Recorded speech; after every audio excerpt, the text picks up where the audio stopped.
Students, हम व्याकरण में पिछली क्लासों में कंटिन्यू पढ़ते आ रहे हैं। संज्ञा, सर्वनाम, विशेषण, ये सभी हम पिछली क्लासों में पढ़ चुके हैं और आज का हमारा टॉपिक होगा कारक। सबसे पहले कारक किसे कहते हैं, कारक का अर्थ क्या होता है।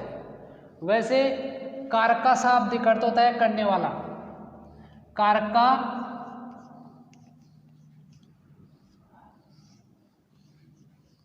कारक का शाब्दिक अर्थ होता है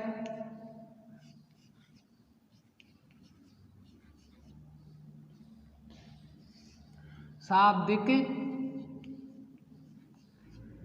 अर्थ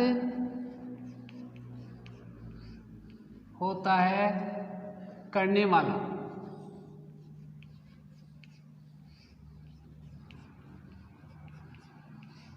कारक का शाब्दिक अर्थ होता है करने वाला, लेकिन व्याकरणिक दृष्टि से कारक एक पारिभाषिक शब्द है।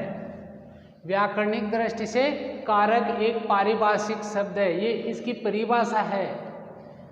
इसकी परिभाषा क्या होगी,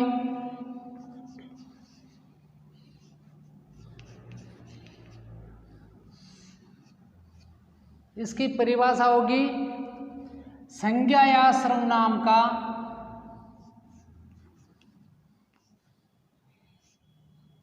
संज्ञा या सर्वनाम का वाक्य में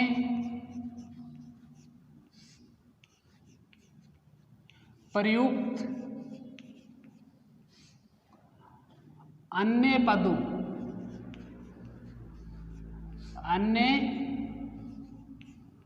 पदों विशेषकर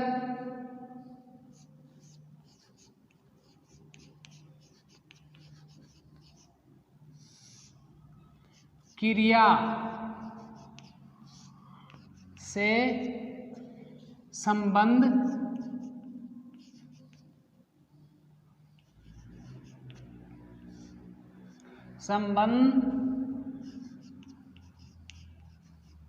बताने वाले शब्दों या पदों को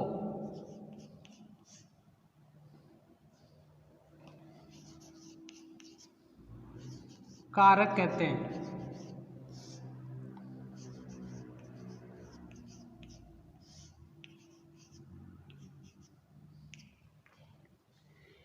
एक वाक्य में कर्ता, कर्म, क्रिया, इसका निश्चित संबंध होता है। ये सभी पद मिलकर एक वाक्य का निर्माण करते हैं, और जो इन संज्ञा या सर्वनाम का कर्म या फिर क्रिया से जो संबंध कनेक्ट करता है, उन पदों को ही हम क्या कहते हैं, कारक कहते हैं। जो कारक होते हैं उनके निश्चित विभक्ति चिन्ह दिए जाते हैं। उन विभक्ति चिन्हों का यूज ही वाक्य में किया जाता है, और उन विभक्ति चिन्हों के माध्यम से ही हम ये निर्धारित कर लेते हैं कि इस वाक्य में कौन सा कारक है। और संज्ञा का संबंध क्रिया से, मुख्यतः क्रिया से। जो भी कर्ता होगा वो या तो संज्ञा होगी या सर्वनाम होगा। कर्ता हमेशा या तो संज्ञा होती है या सर्वनाम होता है, और उनका संबंध वाक्य में अन्य पदों से, विशेषकर क्रिया से। जो पद क्रिया से संबंध दर्शाता है वही क्या कहलाता है, कारक कहलाता है। विभक्ति चिन्ह,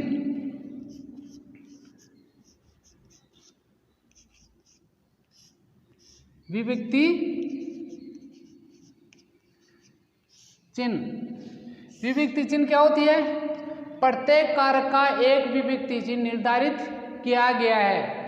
विभक्ति चिन्ह के माध्यम से ही कारक को हम पहचानते हैं। विभक्ति चिन्हों के माध्यम से हम कारक को पहचान जाता है। जो कारक चिन्ह या जो विभक्ति चिन्ह संज्ञा या सर्वनाम के साथ में क्रिया का संबंध दर्शाने के लिए इनके मध्य में लगाया जाता है, वो क्या होता है, विभक्ति चिन्ह होता है, या उसे हम अपने जनसाधारण की भाषा में उसे कारक चिन्ह भी कहते हैं। अब कारक कितने प्रकार के होते हैं? पिछली क्लास में आप पढ़ते आ रहे हो कि कारक कितने प्रकार के होते हैं। कारक 8 प्रकार के होते हैं। कारक कितने प्रकार के होते हैं? 8 प्रकार के होते हैं। सबसे पहला है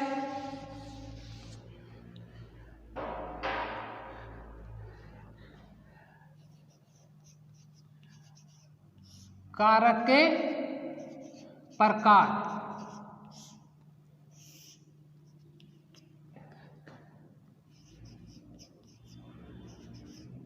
कारक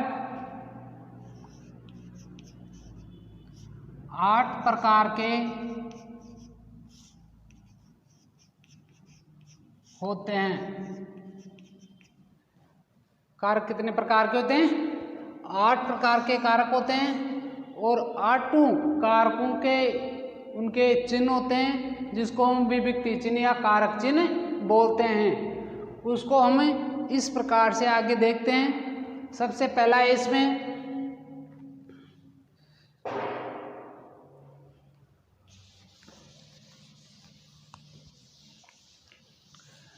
कर्ता कारक। सबसे पहला कौन सा कारक आता है?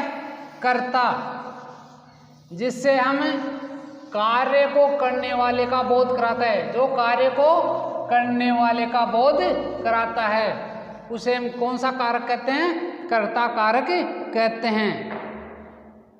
सबसे पहले कौन सा आता है?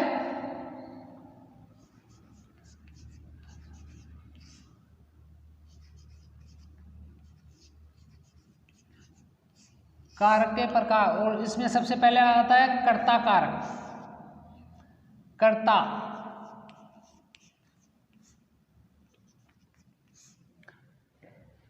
वाक्य में क्रिया को करने वाले को कर्ता कहते हैं। जो क्रिया को संपन्न करता है उसे हम क्या कहते हैं? कर्ता कारक कहते हैं। और कर्ता के स्थान पर संज्ञा या सर्वनाम दो ही आपको दिखाई देंगे। कर्ता कारक के स्थान पर कौन सा दिखाई देगा?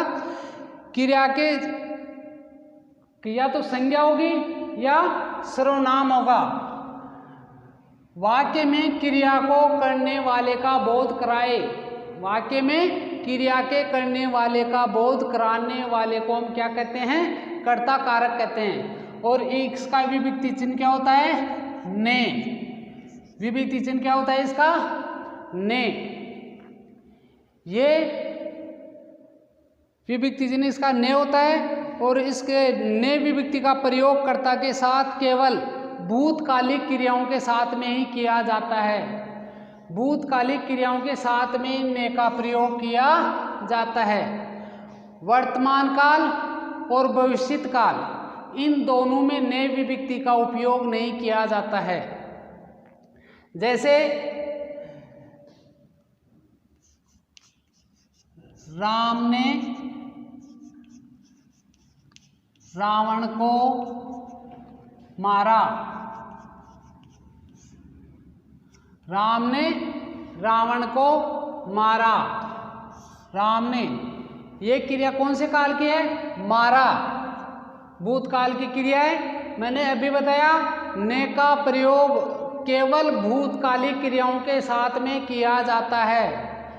कर्ता कारक होता है, उसका विभक्ति चिन्ह ने होता है। और ने का यूज ओनली भूतकालिक क्रियाओं के साथ में होता है। मारा यानी पहले मारा, अभी न तो वर्तमान में मारा और ने आगे मारा। कब मारा? भूतकाल में, पहले मारा था। इसलिए भूतकालिक क्रियाओं के साथ में क्या आता है? ने का प्रयोग किया जाता है। जो वर्तमान काल की क्रियाएं होती हैं, जैसे मारा कौन सी क्रिया है? भूतकालिक क्रिया।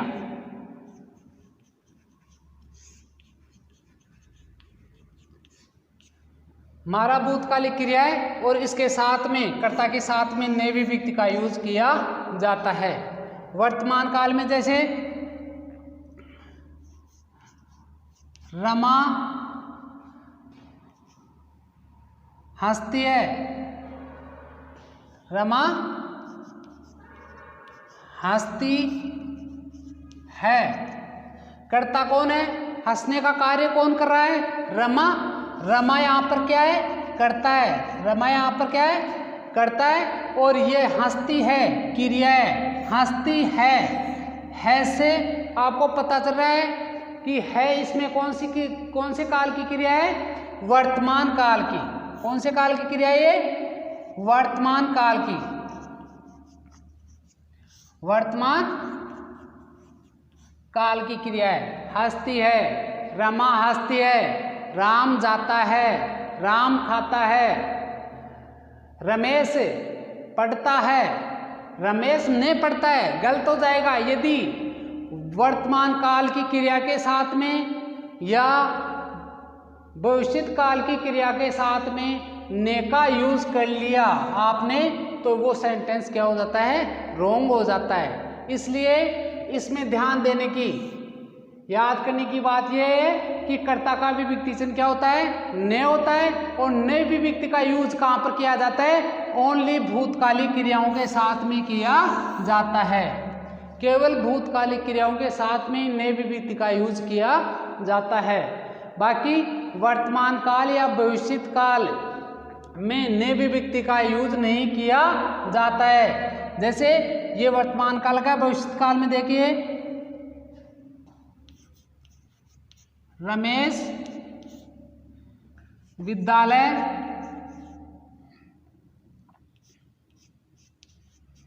जाएगा।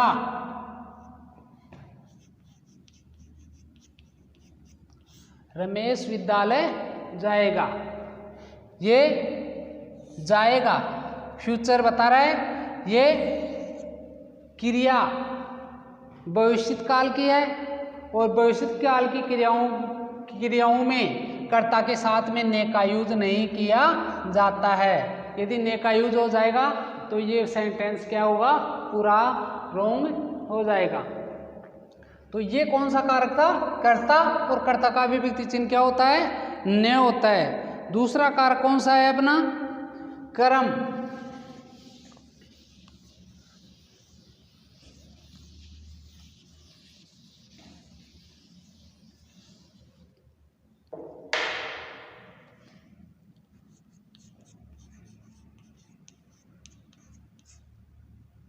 कर्ता, दूसरा क्या है? कर्म। और इसका विभक्ति चिन्ह क्या होता है? को। क्या होता है इसका विभक्ति चिन्ह? को। इसका विभक्ति चिन्ह क्या होता है? ने। कर्म को कर्ता ने, कर्ता का विभक्ति चिन्ह होता है ने, कर्म कारक। वाक्य में प्रयुक्त क्रिया का प्रभाव जिसके ऊपर पड़ता है वो क्या कहलाता है? कर्म। क्रिया अपना प्रभाव या तो कर्ता पर छोड़ती है या कर्म पर छोड़ती है। जब क्रिया अपना प्रभाव कर्म के ऊपर छोड़ती है तो वहां पर कौन सा कारक है? कर्म कारक। कर्म कारक के अंदर वाक्य में शब्द का क्रिया का फल, वाक्य में क्रिया का फल कर्म पर पड़े, वहां पर कौन सा कारक होता है? कर्म कारक होता है। और इसका विभक्ति चिन्ह क्या होता है? को। जैसे राम ने रावण को मारा। राम ने रावण को मारा। इसमें ये करता है क्योंकि स्पष्ट दिखाई दे रहा है, ये यहाँ पर भूतकालिक क्रिया है।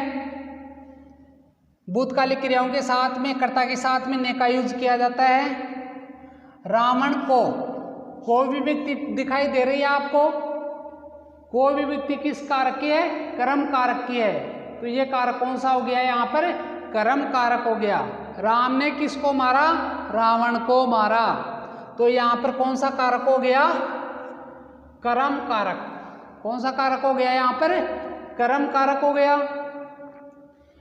लेकिन को विभक्ति को विभक्ति का यूज सजीव के साथ में किया जाता है। सजीव क्रम के साथ ही को विभक्ति का यूज किया जाता है। को विभक्ति का उपयोग किया जाता है।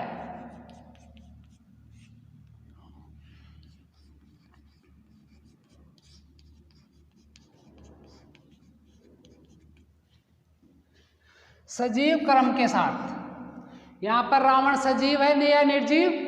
यहां पर रावण सजीव है, और सजीव है तो इसके साथ में क्या आया? को विभक्ति का यूज आपको दिखाई दे रहा है। इसी प्रकार से राम ने बांसुरी बजाई।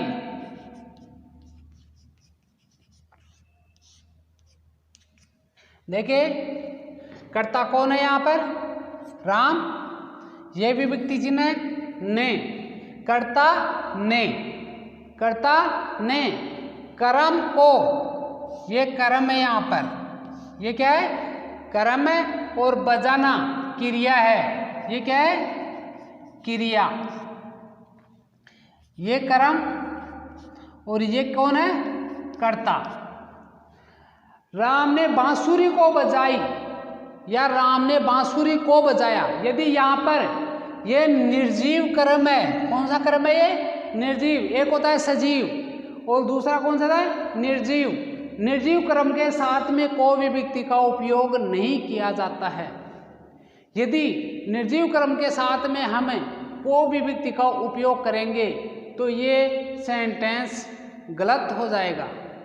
ठीक है, तो यहाँ पर याद रखने की बात यही है कि कर्म कारक होता है, कर्म कारक का विभक्ति चिन्ह को होता है, और को विभक्ति का यूज सजीव कर्म के साथ में ही होता है। यदि कर्म निर्जीव है तो को विभक्ति का उपयोग नहीं किया जाता है। ठीक है, आगे देखिए।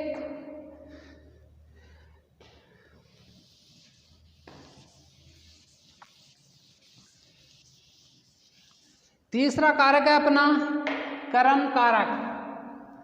कर्ता ने कर्म को करण से, तीसरा कौन सा आ गया? करण। और इसका विभक्ति चिन्ह होता है से, और इसके अंदर साधन।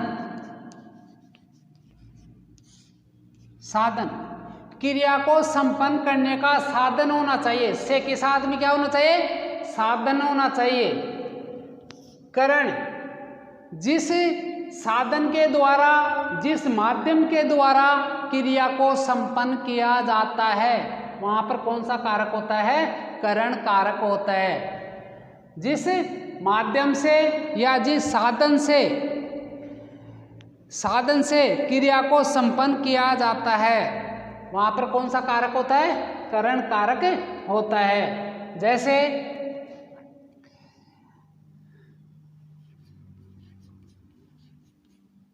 श्यामा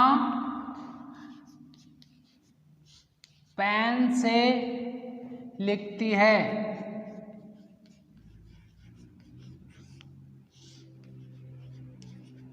श्यामा पेन से लिखती है। यहां पर कर्ता कौन है? लिखने का काम कौन कर रहा है? क्रिया। लिखने का काम, क्रिया, जो भी काम करते हैं वो ही क्रिया कहलाती है। लिखने का काम कौन कर रहा है? श्यामा। कौन कर रही है? श्यामा। और किससे कर रही है? पेन से। विभक्ति चिन्ह दिखाई दे रहा है आपको? किससे लिखती है? पेन से लिखा हुआ है तो पेन से, ये कौन सा कारक हो गया? करण। साधन। करण में साधन। कौन से साधन से क्रिया संपन्न हो रही है? पेन से। तो यहाँ पर कौन सा कारक हो गया? करण कारक हो गया। ये ध्यान रखने की बात है कि इसमें साधन साथ में होना चाहिए। क्रिया को संपन्न कराने के लिए जो साधन उपयोग में ले रहे हैं वो साधन ही कौन सा कारक कहलाता है? करण कारक कहलाता है। इसी प्रकार से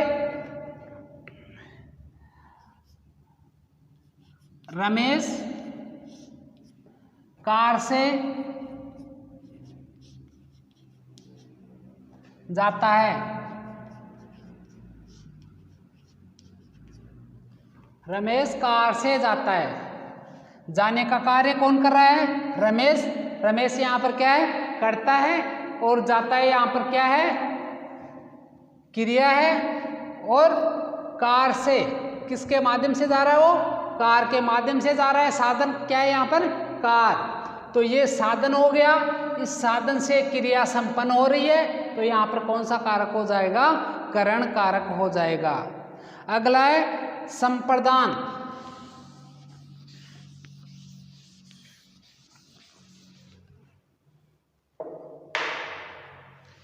अगला कारक कौन सा है?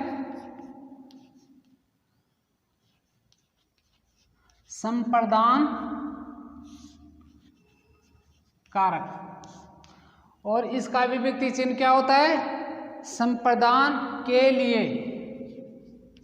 के लिए। संप्रदान के लिए। संप्रदान कारक का विभक्ति चिन्ह क्या होता है? के लिए या को, के, को